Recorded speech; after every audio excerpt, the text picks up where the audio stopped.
welcome to Mystery Mike. Thank you all for tuning in. Okay, I am getting my fishing rod ready for spring fishing here. I have my ugly stick fishing rod here, which I do like. And this is also a Shakespeare reel. Hopefully you can see that all in there. And this is considered a light action. And it's real nice to catch fish with this, like trout and bass and small rockfish. So you don't hoist them in, and it gives a real nice fight. One of the things that I like to do when I get my fishing rod ready for the spring, let me go ahead and put this together, is what I'll do is loosen my drag up.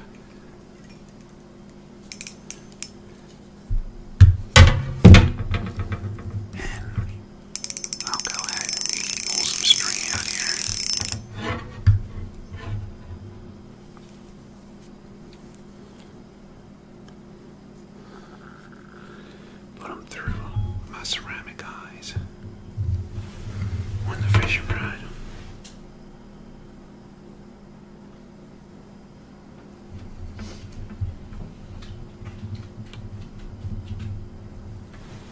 Let me pull some more through here.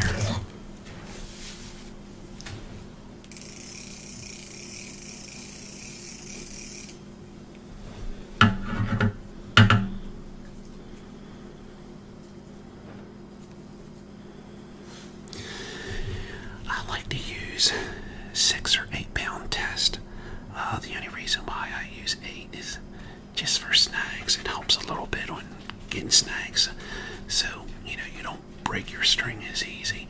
But when you use a 6 pound test, you can cast a little bit farther than you can do with 8, because 8's a little bit heavier, but it makes a little difference. But you'd be surprised what size fish you can pull in with a 6 pound test or 8 pound test, but usually I use 8.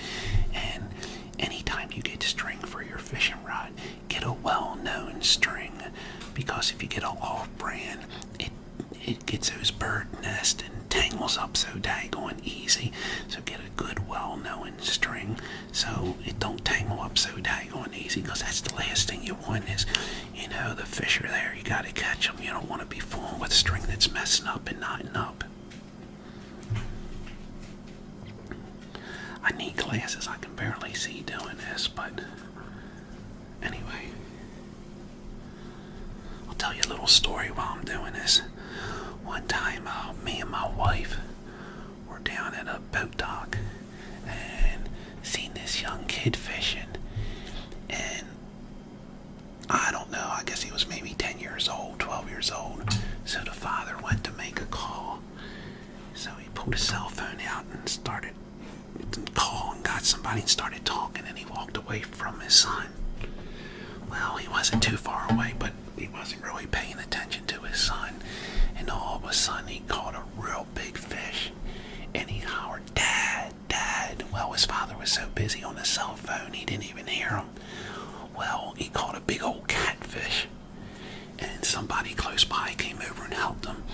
And then when his father came back over, all the action was done, and the father asked him if he had any bites.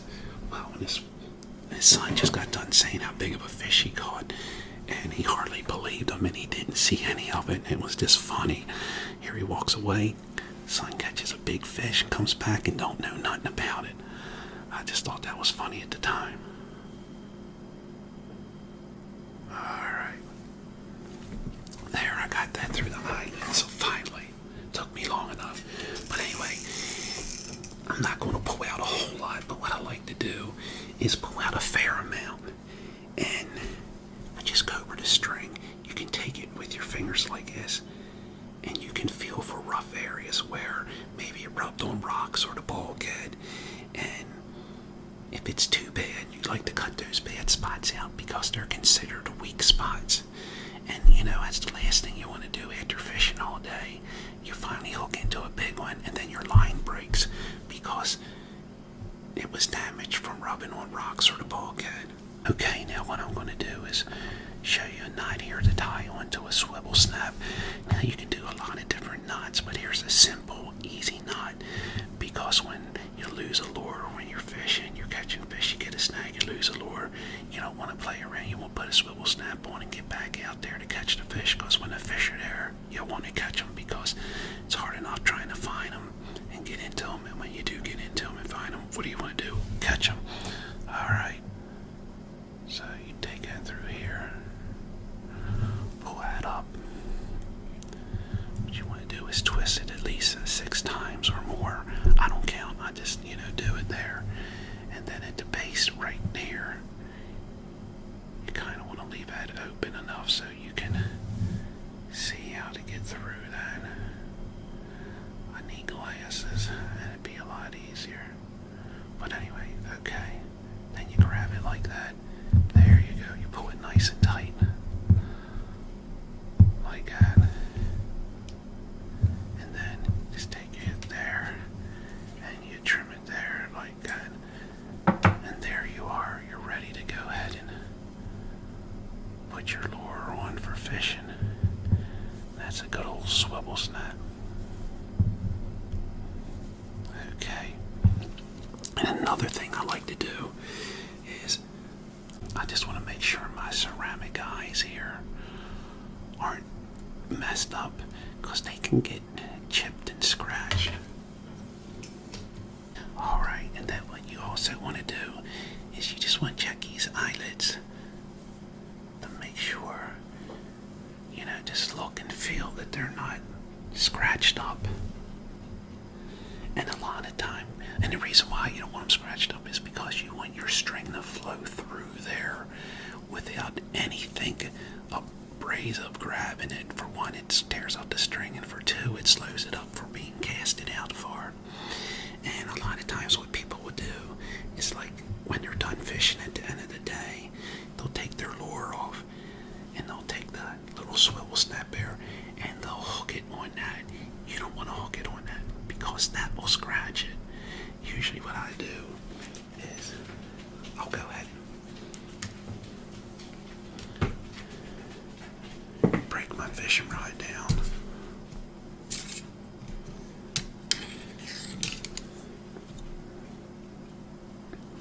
And I'll hook it either on this right here, or really where you should hook it is where it's meant to be hooked. And that's right here. Oh, I don't know if you can see it, but that little loop there, that's where you want to hook it. And then another thing you want to do, you want to make sure your drag's set properly. See, that drag's too loose. What I did, I opened it up, pull my string up to put it through my eyelid. And then what you want to do is you just want to tighten it up. It's still a little too loose.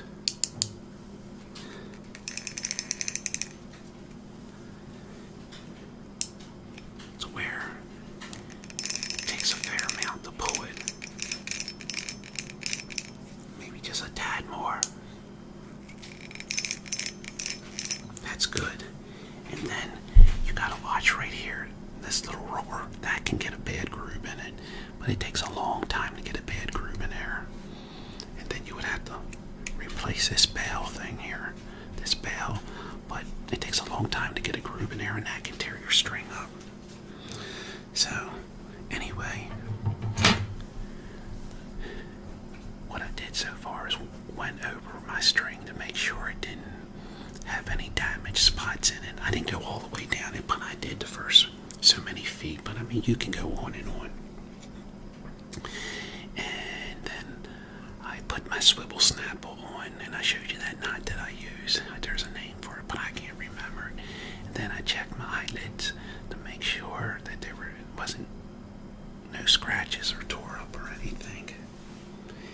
And now I'm going to go ahead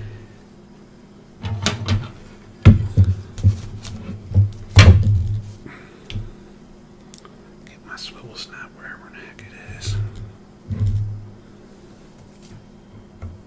Where is it? Down here. Here we go. Alrighty.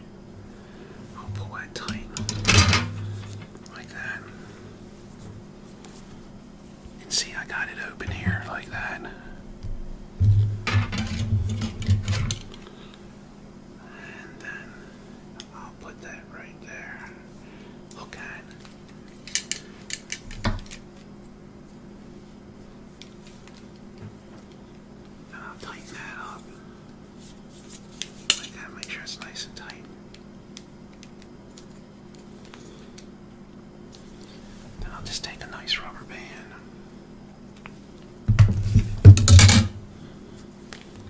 Twist it around twice.